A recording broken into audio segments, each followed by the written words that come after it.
Okay, Erev Tov. We are in Parashat Naso. Parashat Naso is the longest parasha in the Torah. 176 verses. Actually, in the longest chapter in Tehillim. It's chapter 119. It's also 176 verses. And the longest 179. I'm mistaken. And the longest, how you say, book of the Talmud. You call it character. You know how you saying character? No. No. Book of the Talmud. There is a word in English to all the books of the Talmud.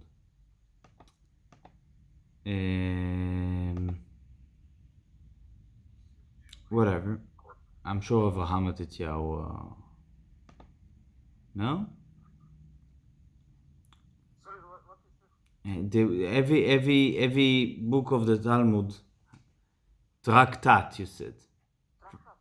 Yes. Yes, I don't know the word. I don't understand the meaning of this word. So, the longest tractat in the Talmud, Babylonian Talmud, is Baba Batra, it's called, and also 79 pages. Okay, what we have in our parasha. First of all, what is Naso? Naso is again to count. The Torah still in the counting. Now the counting of the tribe of Levi. But to count separately every family of the Levites. The Levi family Levi, the son of Yaakov, had 3 children: Gershon, Kehat, and Merari. Gershon was the oldest, Kehat was after, and then was Merari. Kehat is the grandfather of Moshe. Kehat had a son, Amram. Amram is the father of Miriam, Aharon, and Moshe. From Amram, we had Aharon. Aharon is the family of the Kohanim. All the rest of the tribe was Leviim. By the way, it's very interesting. It's supposed to be much more Kohanim than Leviim. And much more Leviim than Kohanim.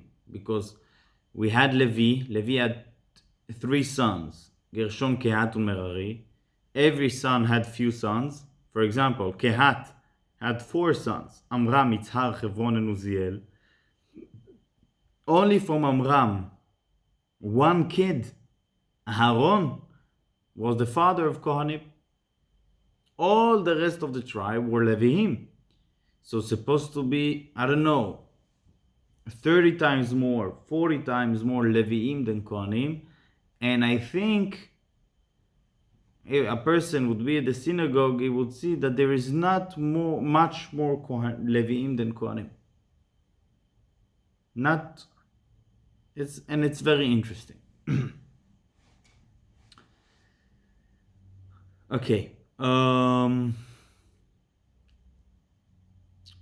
So the Torah counting the families because every family from Gershon, Kehat, and Merari have a different role in the carrying of the tabernacle. Gershon family, the Gershunis, carrying all the covering of the Mishkan. Kehat family carrying the instruments themselves. 5 instruments: Aron, Shulchan, Menorah, and 2 altars. And the Merari family carrying the walls, the wooden walls of the Mishkan. They were like, I would say, very big sticks of wood that they will connect it together and then become a wall. And they were carrying those. So our Parashat Naso is to count. Naso is also from the word to elevate. Nasi, also from the word elevate. Menusa, it's like elevate. Menusa, it's like meromam umitnase, meaning something that it's above. So as we said last week, the counting is not only something that God just want to know, it's the connection, the personal connection with every Jew, and this itself is elevate every Jew. So Naso, to count, is also to elevate. And then the Torah saying few. The Torah start the first day of working in the Mishkan. So the Torah start with few additional mitzvot that we had in this day.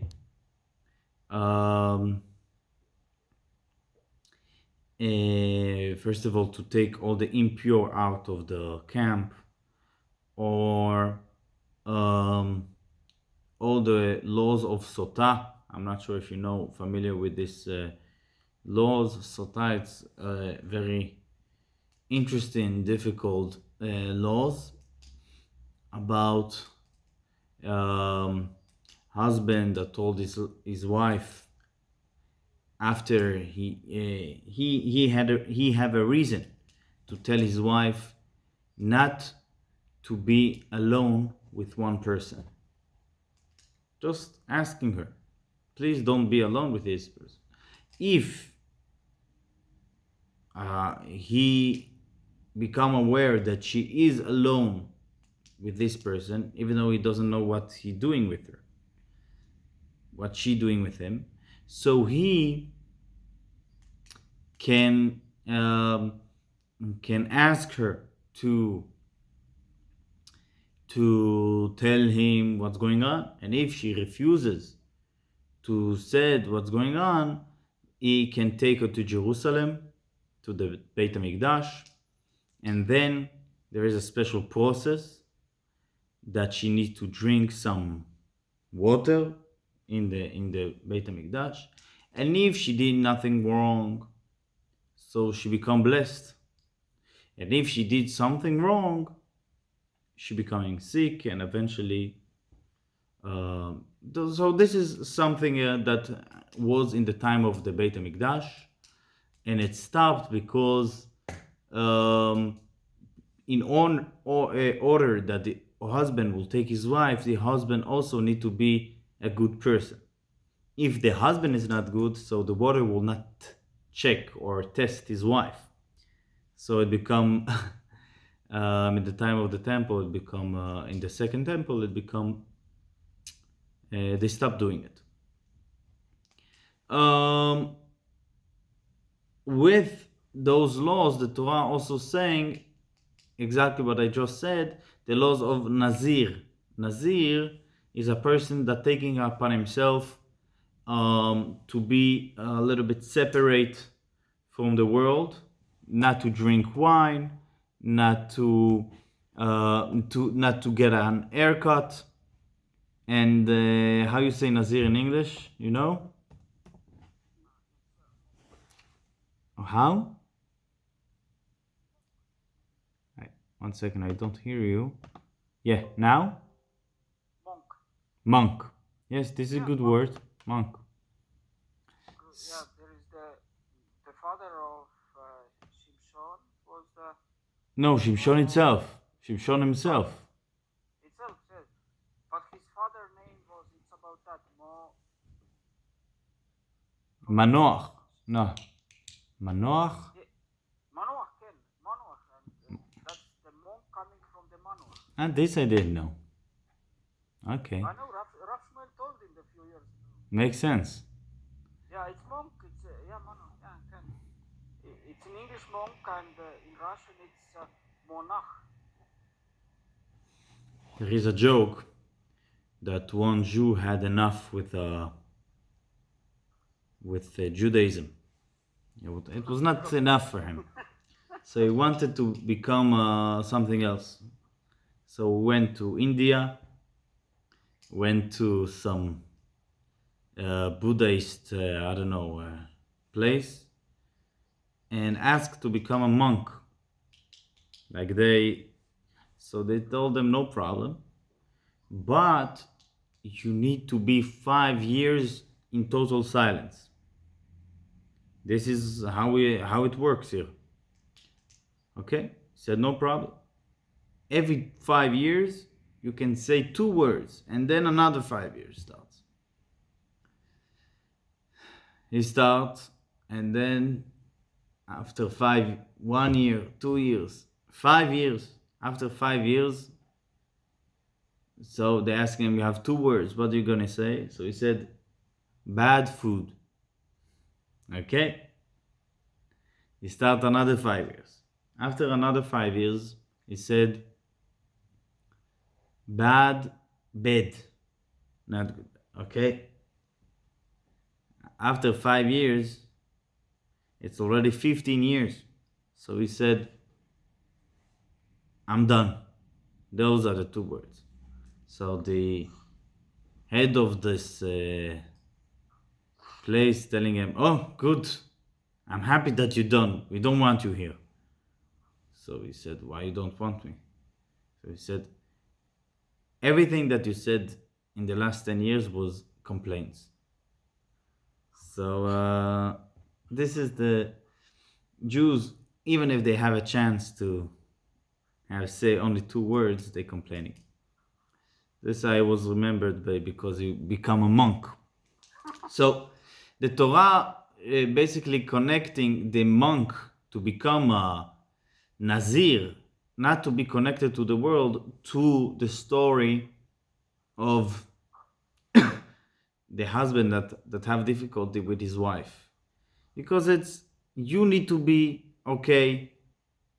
Do not go too much to put everything on your wife. If you will be good, she will be good. It's what this is the connection. One of the connections. What else? After that, we're learning about the Birkat Kohanim in this week, the blessing of the Kohanim, and it's very interesting that the blessing of the Kohanim is not of the Kohanim. God is blessing the Jewish people. The Kohanim are the messengers to give the blessing of God to the Jewish people. And they need to love. This is the law according to the halacha. If a person that is Kohen is not loving or have a bad connection to one of the people, he cannot give the blessing. It's not his blessing, it's God's blessing. And you just need to be the deliverer. To deliver the blessing, you need to be an open vessel. Okay. Very interesting, the story of Birkat Kohanim, and then we're learning about the beginning of the work in the tabernacle, in the Mishkan. So, of course, we all remember that to build the tabernacle, all the Jewish people donated. It was from gold and silver and copper and silk and a lot of money. And we're going to talk about it today. But not only the building costs money, also the korbanot, also the sacrifices. And the president of the tribe, every president of each tribe donated very big amount of sacrifices in the first 12 days of the working in the Mishkan. The Mishkan was built in the beginning of month Nisan, and from 12 days, every president of every tribe brought his offering to the Beit HaMikdash, to the Mishkan. It was a material offering, for example, things from silver and cows and sacrifices and wheat to a lot of things. All the president gave the same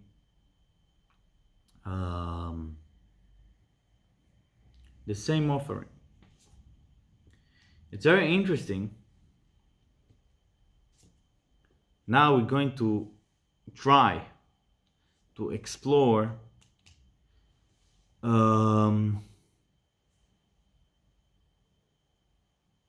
before that, I will just mention one last thing that we have in our parasha. God, the Torah describing that God talked to Moshe, and Moshe heard God's voice, and the voice was natural, meaning he heard the voice coming to him. It was not something in his head. It was something that he heard from his ears.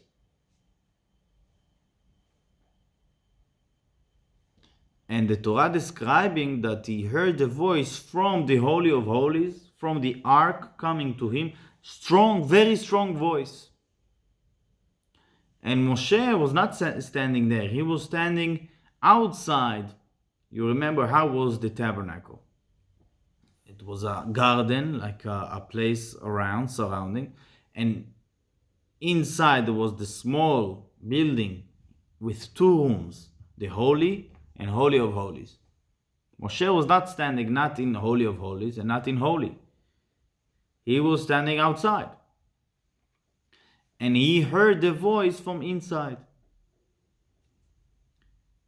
Strong voice, like yelling with, talking. And the Torah said that only Moshe heard that voice. And only in this place it was heard. And it's very interesting. We can learn about it and we can learn from it. But it's just the episode that I wanted to mention. Okay. Let's talk a little bit about the Nesi'im, the presidents of the tribes. First of all, the president of the tribes were important people, and their job was to take care of each person in the tribe, to connect him to the Torah, to give him the physical and material things like a president. President is translation of Nasi, but I'm not sure if it is exactly the same meaning. It means he's the head of the tribe. When we're learning in our parasha, as I mentioned, the presidents giving their offering at the first days of the Mishkan. They are the first to bring the offering before all the Jewish people. It makes sense? Yes, it does make sense. Why would they not bring first one? It makes sense. When the Jewish people built the tabernacle, donated all the gold and silver and silk and everything, the Torah mentioned the presidents last. That they brought the last ones. Okay. So to build the Mishkan, they brought last ones. And the offering, when the Mishkan was started working, they brought the first one. Now, let's read Rashi at Parashat Vayakel, at the Parashat that talking about the donations of the Mishkan. And Rashi, on the words of the Torah, V'hanesiim heviu, and the presidents, he calling him, the translation here in where I'm reading from is the princes. They were like prince. They brought the stones of the Choshen. That's what they brought when the donation of the Mishkan. So, what Rashi is saying? Rabbi Natan asked, what reason had the princes to give their contributions at the dedication of the altar first of all people?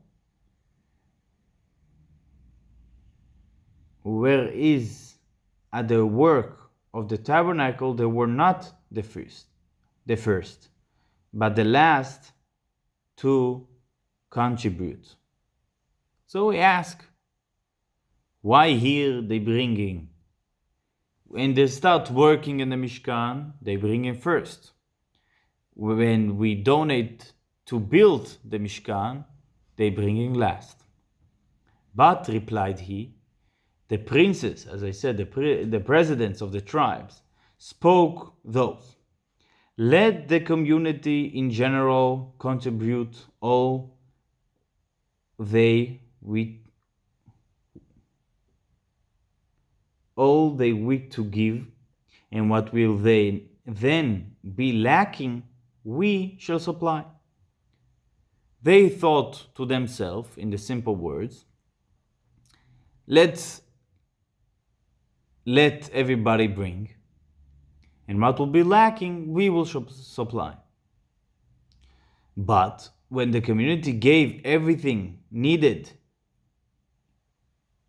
in its entirety, as it is said, for the stuff they had was enough, the princes asked, what can we now do?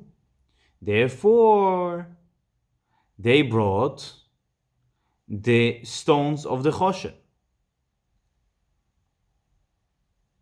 Meaning, they said, we will wait until everybody will bring everything. And then the Torah said, everything was complete.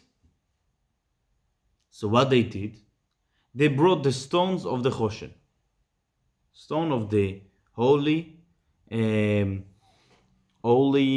things, I don't know how to say it, that Aaron wore on his chest, with the 12 stones to the tribes. Maybe necklace. Kind of necklace, yes.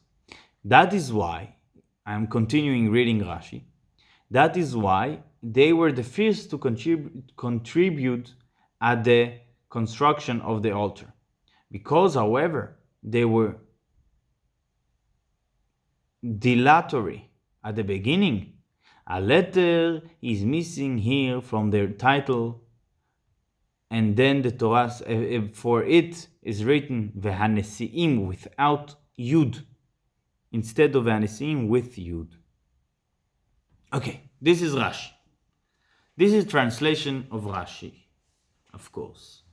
What Rashi is saying, if we read it in the simple way, we have a question. The question is, when we donating to the Mishkan, we see that the Nesiim bringing the last. When we donating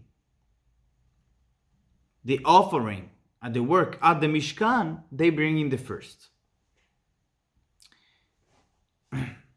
So Rashi explained why they brought the last, because they thought to themselves,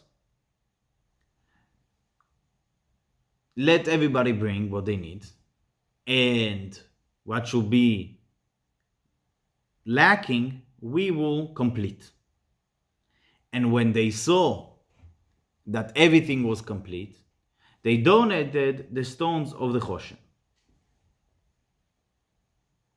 But now, when the work started, they said, we will bring the first, because last time everything was complete without us waiting.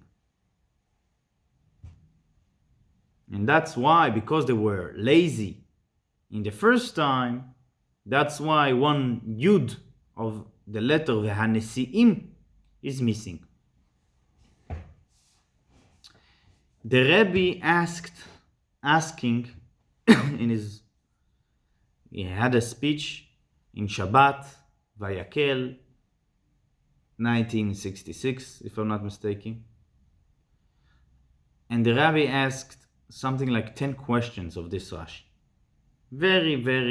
A lot of questions, and we will mention few. First of all, it's very long Rashi. Rashi doesn't write long commentaries. It's not his way. Explaining, it's too much. Second of all, and we can see that Rashi, there is a lot of things. There is a lot of questions. I'm thinking what to ask. First of all, I will say simple logical question. Something here is not right. The Nesi'im saw that everything was complete. So what they did, they brought the stones. So not everything was complete. What does that mean? That everything was complete. And if the stone was very, very important thing in the Mishkan. So if they brought the stone, so it was not complete. So what does that mean that it was complete? And what they felt that they need to do something the opposite and to bring the first one, if in the beginning they brought the stones, what is the problem? There is a lot of questions.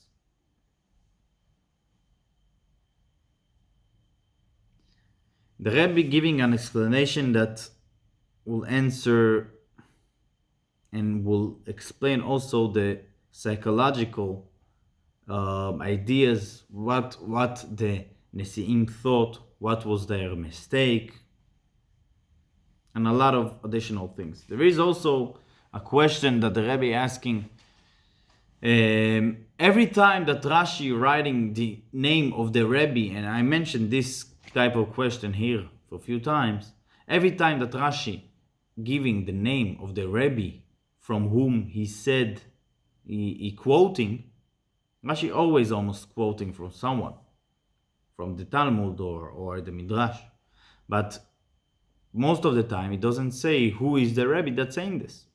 But here he do say Rabbi Natan. So what Rashi want to tell us with the name of the rabbi?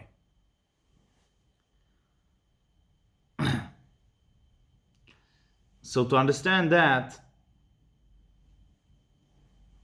there is a very few points that we will need to change what we thought before we read the Rashi and after.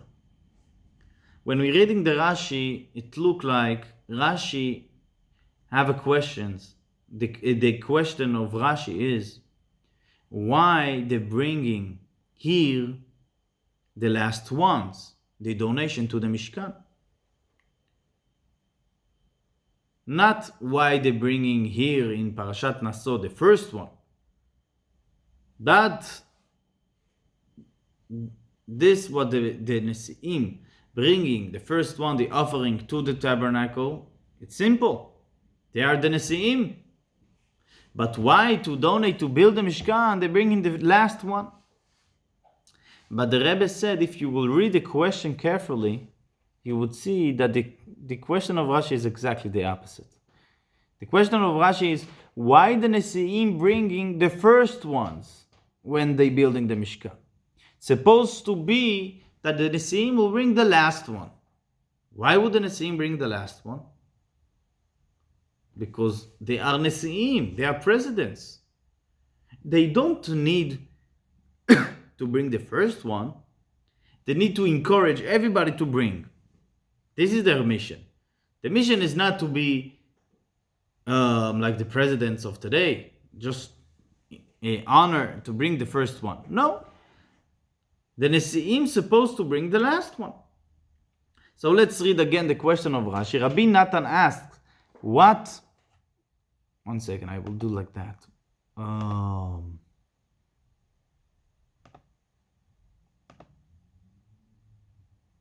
Rashi, if you want to see, it's in the side of the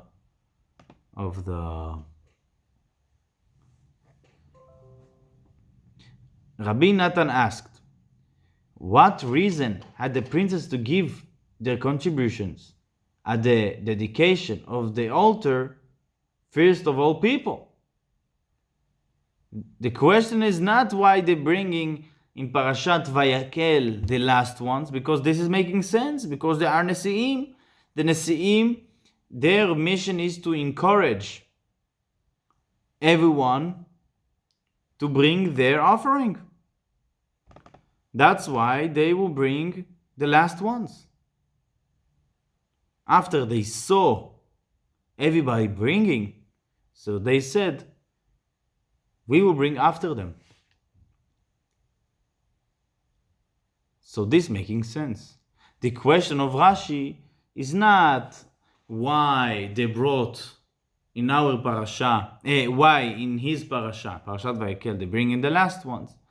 The question is of Rashi rather is why in our parasha he bringing the Nesi'im bringing the first ones. This is the first idea. And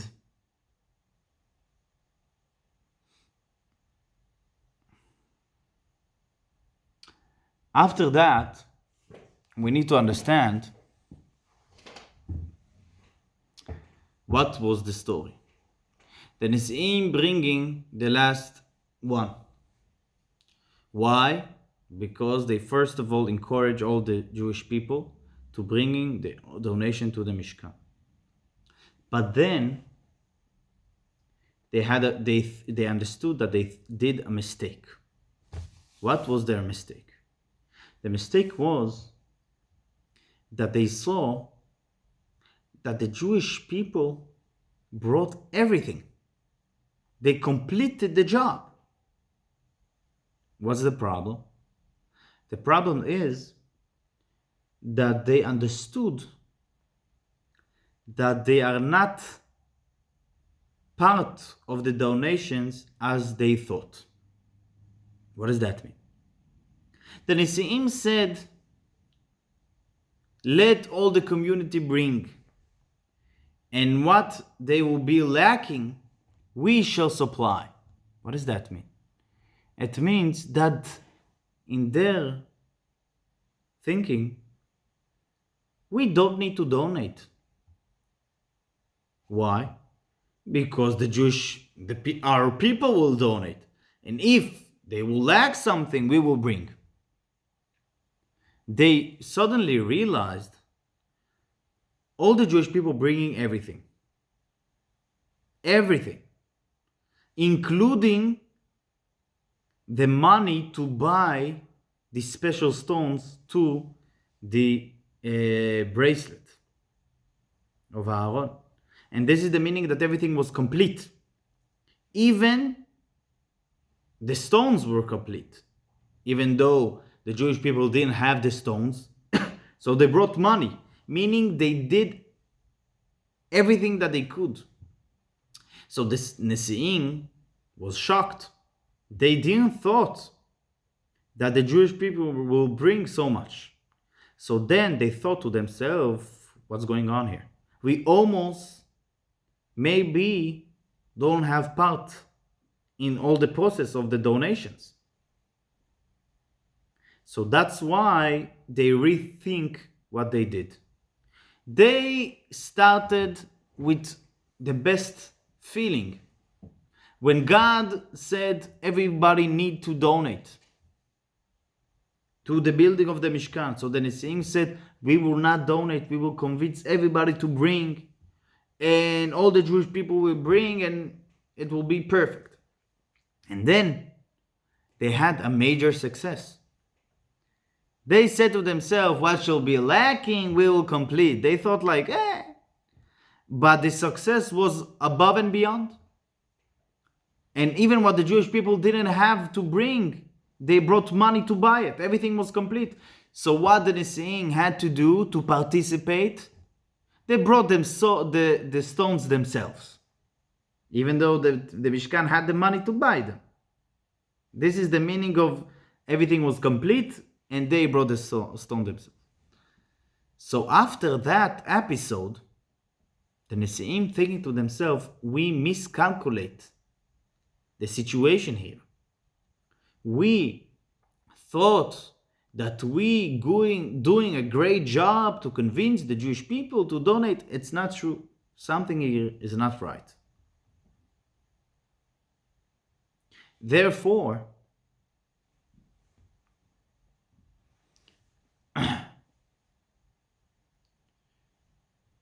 what they think to themselves, what is not right? That's what Rashi said in the end. They were lazy. The Nesiim are people. So they thinking to themselves, maybe after all, we thought that we are good presidents, taking care of the people. But maybe after all, we're just lazy. We don't want to donate. So we told ourselves, let's bring all the Jewish people to donate. And this is exactly what happened. We almost didn't donate. There is a story that about one of the Rabbi saying this story to explain a little bit. There is a story about big Rabbi. His name was Rabbi Nachum from Chernobyl. You heard about Chernobyl. So Chernobyl was a very famous Hasidic city. And a very important Hasidic city.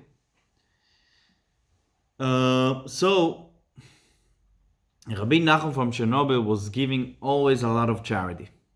Always.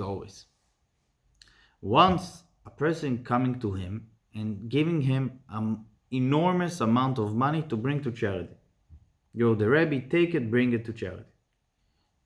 The Rabbi was amazed from the amount of money, and he thought to himself, what I'm going to do with this kind of money. And then he thought, how much I have here? 300 ruble. Just 5 minutes ago, one Hasid told me that he need how much I said? He need the exact the same money to make a wedding and whatever he needed. So the Rebbe thought, first glance, the Rebbe thought to himself, okay, God sent the exact money to this Hasid, I will bring it to him. And then another thought coming to him. You have such a big amount of money. You don't need to bring everything to this Hasid. You can give it to 10 families in the area. What he did? Immediately he gave everything to the Hasid. Why? Because he said, he himself explained, first glance was the good side of me. I need to bring everything to this person. But the other side of me, the bad side, saw that he cannot convince me not to bring. So what he said, you know what?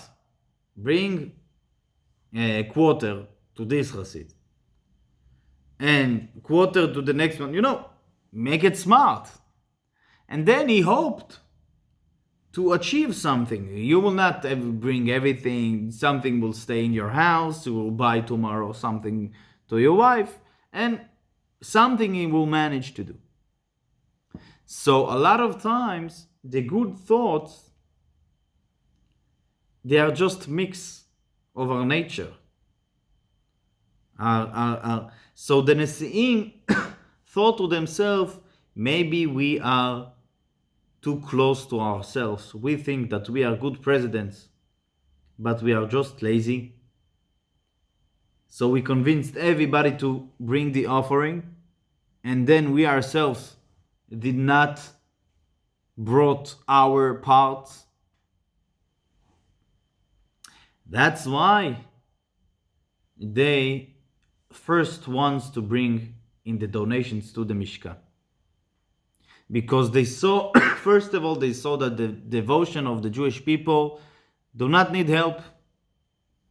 Second of all, they realized that the Mishkan itself need to be built as soon as possible. But this is additional. Now, we can understand another few points.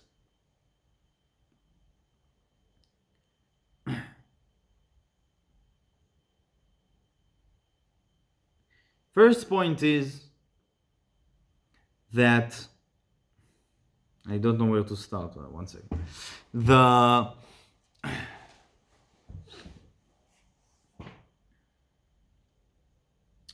When Rashi is saying that they're missing one yud from their name because of the laziness, what is the connection between their laziness to the one yud? Why the Torah will not write, will take off one yud? What is this special connection? So the Rabbi explained that yud is the smallest letter. And it's not the Rebbe's explanation. Yud represent a lot of times, it's according to Kabbalah, humbleness. Because it's the smallest letter. So they miscalculated their position. They thought, they were not lazy. They thought, we are the presidents. We will do and we will connect all the Jewish people to God. We will convince them to donate. And what it should be lacking, meaning what the temple will miss, the tabernacle will miss, we will give.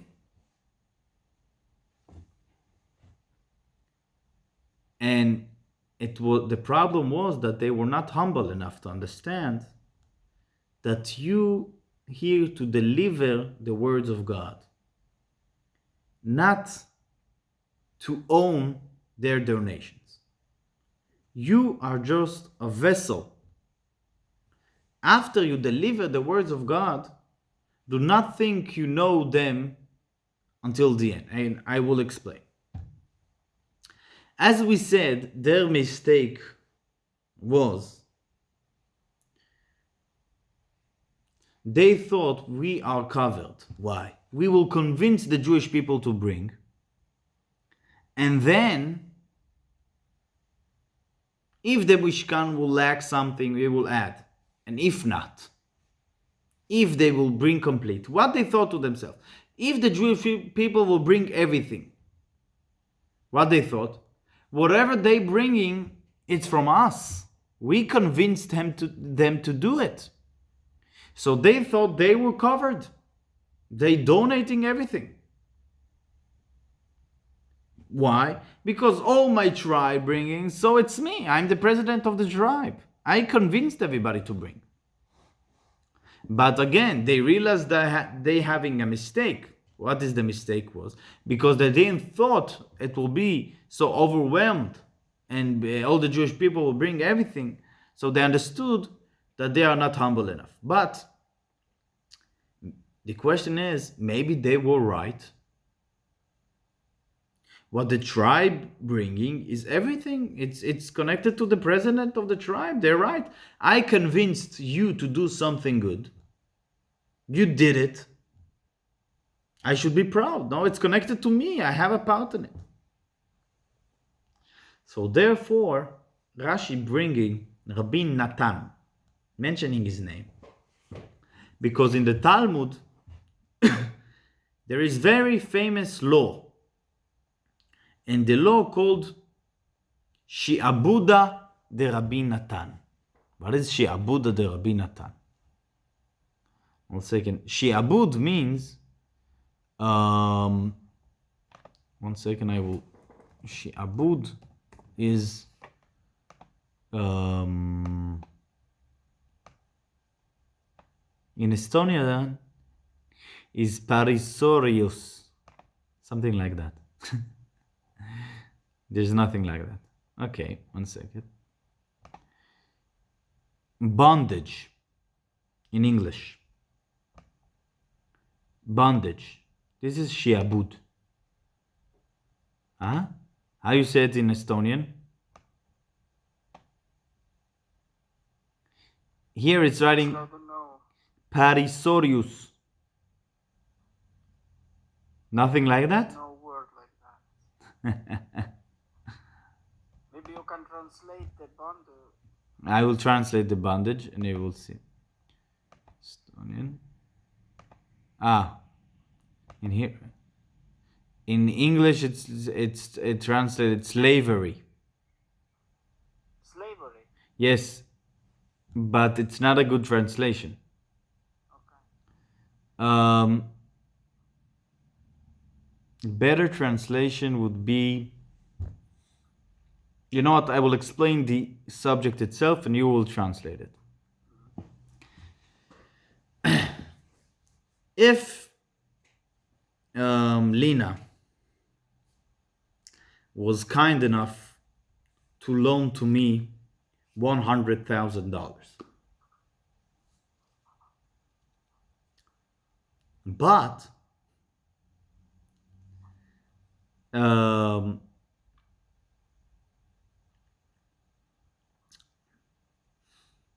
so basically she wants from me the 100,000 back.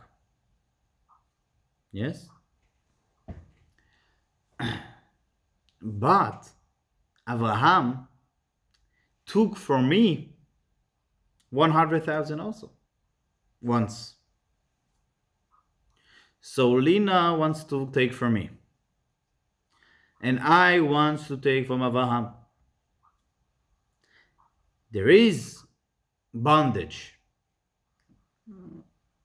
What is the bondage? What does that mean? Why would Lina come to me and I will give her, and I will come to you, Abraham, and I will take from you, and I will take to myself, and I will give to Lina? There is a law. There is a bridge. Abraham go immediately to Lina, bring her the 100,000. This is a law that it's called Shi'abud of Rabbi Natan. The bondage, I think it's a good word to that. There is a special connection. It's like a matchmaker. I am here a matchmaker. Oh, I know Abraham, he owes me this kind of money, and I know Elena, I owe her this amount of money, and I will take from you and give. But so I am taking a step back, meaning the connection is now between you two, and it's very interesting law with a lot of details. How you see this? There is a word for that in any kind of language. There is no word. It can be something in banking, probably, sorry, but we just don't know the terms. I'm not from financial accounting. It might be something, like perhaps reverse. I don't know, but I'm not from this field. There is not kind of separation. It cannot be. No, bondage, bondage, it's a word, you understand? Bondage, I'm bonding you with her. Right, yeah. Okay. Makes sense. So, let's get to the point of it. The Nesi'in thought that we have a part in the Jewish people donation to God. Rabbi Natan telling them, you have no connection. There is the bondage. You came to the Jewish people telling them, donate to God. What they donating, not connected to you.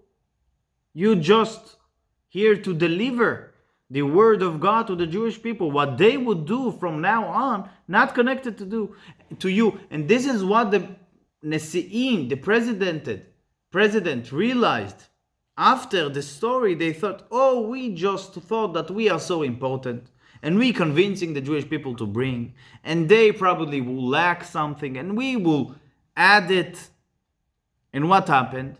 They said what they said. The Jewish people remembered the God himself, and that's why they brought as much as they could and more, and they skipped the presidents. And then the president realized we didn't understand the situation. We thought that we are so important. We are lacking a little bit of humbleness to understand our position. We're not here. It's like a matchmaker that will match a husband and a wife. He will stay in contact with the husband or with the wife. Leave them alone. They're getting married. This is their life now. You cannot take ownership of the good deeds that other person do because you teach them something. And more than that, we can say, you need to trust them. It was a lack of trust that the presidents had to the Jewish people. You need to trust them that they will discover their own connection to God and they will donate as much as they can. You cannot say, oh, we are the president, we're connecting them, and I'm evaluating they will bring enough or not enough, what they will lack, we will add. That was, how you say, it was blown off their faces, all these theories. So, let's summarize the idea to make it Rashi. We have two places in Torah that talking about the participants of the presidents in the work at the tabernacle. First time when they donated to build the tabernacle, the presidents brought last ones. And when they start working at the Mishkan, the presidents were the first to bring. Rashi asking in the name of Rabbi Natan, what is the difference? And all the Jewish people, until the Rabbi of Lubavitch, understanding the question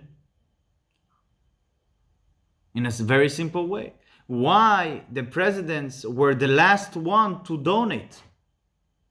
Of course, while they were the first ones in the second time, but why they were the last ones in the first time? The Rebbe said no, exactly the opposite. First glance of a president is not to take care of himself.